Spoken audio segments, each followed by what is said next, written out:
La guerra. Ese momento en el que el diálogo se rompe y las palabras son sustituidas por el ruido del miedo. A lo largo de la historia, las naciones han intentado comprender su origen, su naturaleza y cómo llegar a su final. Pero la guerra también ha sido, de alguna forma, una maestra cruel. Desde los primeros imperios, sumerios, persas, babilónicos, griegos, romanos, hasta los estados modernos. Los conflictos han moldeado fronteras, impulsado alianzas y transformado la manera en la que los pueblos se organizan. De las ruinas de la violencia surgieron nuevas ideas de gobierno, de justicia y de cooperación. Cada guerra dejó tras de sí no solo cicatrices, sino también preguntas. ¿Cómo evitar repetir los mismos errores? ¿Cómo convivir sin destruirnos? Así, la historia de la humanidad puede verse como una lucha constante entre la destrucción y la reconstrucción, entre el instinto de dominio y el deseo de entendimiento. La guerra nos ha mostrado de lo que somos capaces y también lo que debemos aprender a superar. En busca de entender este fenómeno, en las relaciones internacionales han surgido diversas teorías de las principales escuelas de pensamiento. Para los realistas, por ejemplo, la guerra es inevitable. Nace de la búsqueda de poder, de la desconfianza constante entre los estados. En esta visión, el mundo es un tablero donde cada nación lucha por su seguridad y la paz no es más que una tregua entre conflictos. Los marxistas, en cambio, ven la guerra como el resultado de las desigualdades del sistema capitalista. Es decir, no son los pueblos quienes se enfrentan, sino las estructuras económicas que oprimen y compiten por los recursos del mundo. El constructivismo, por su parte, nos ofrece otra mirada. Afirma que la guerra no es un destino inevitable, sino una construcción humana. Dice que las ideas, los discursos y las identidades moldean la manera en la que los países se perciben, ya sea como aliados o enemigos, como cercanos o distantes. Pero existe una escuela que se atreve a creer en la cooperación incluso después del conflicto. Estamos hablando del liberalismo. Para los pensadores liberales, la guerra no es una ley natural, sino una falla del entendimiento. Sostiene que las instituciones internacionales pueden usar el comercio, el diálogo y la confianza para construir puentes donde antes hubo muros. La paz, según ellos, no se impone, sino que se negocia. Y aunque a veces parezca frágil, puede nacer de los gestos más pequeños. Una firma, una palabra, una sonrisa, una mirada. Para ilustrar esta idea, déjenme contarles una historia. Una historia de miedo y esperanza, de muros y puentes. Una historia que nació de las ruinas del conflicto, de la guerra. Y se escribió literalmente sobre papel. La llamaremos Cartas de Paz. En el corazón de un continente olvidado, dos países compartían más que una frontera. Lirania y Balmor. Eran como hermanos que habían crecido juntos, hasta que la desconfianza los separó. Lo que comenzó como una disputa comercial terminó en más de una década de conflicto, de silencio y fuego. 20 años de muros, de pérdidas y de miedo. Durante este tiempo, las palabras paz y diálogo se convirtieron en sinónimo de ingenuidad. Pero ninguna guerra es eterna. Cuando los cañones callaron, los gobiernos acordaron un alto al fuego. No era una paz firme, solo una pausa entre el conflicto. Y fue entonces cuando el mundo observó lo que vendría después.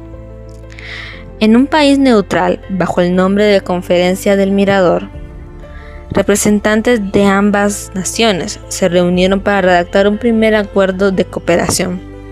El aire estaba cargado de historia y de sospecha. Entre los delegados, 2 nombres destacaban: Sara Mirkov, diplomática de Liriana, y Eric Danzel, negociador de Balmor, 2 jóvenes formados por la guerra pero cansados de ella. Durante días compartieron la misma mesa sin apenas mirarse. Cada gesto era medido, cada palabra pesada. A veces la paz empieza con el simple acto de escuchar, pero en el mirador, escuchar aún dolía.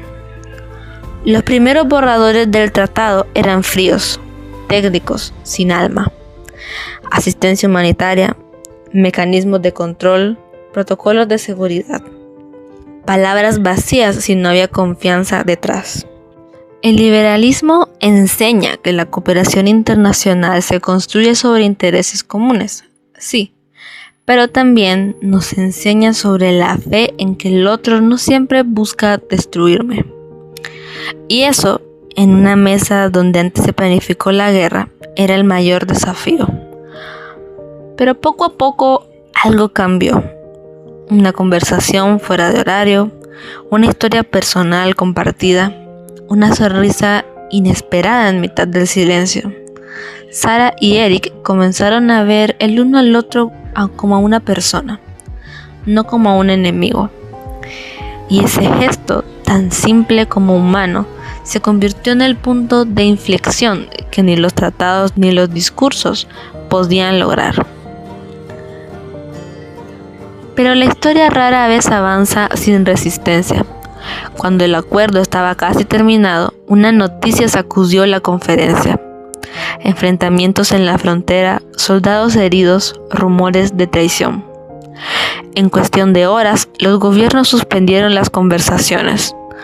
Los delegados recibieron la orden de regresar.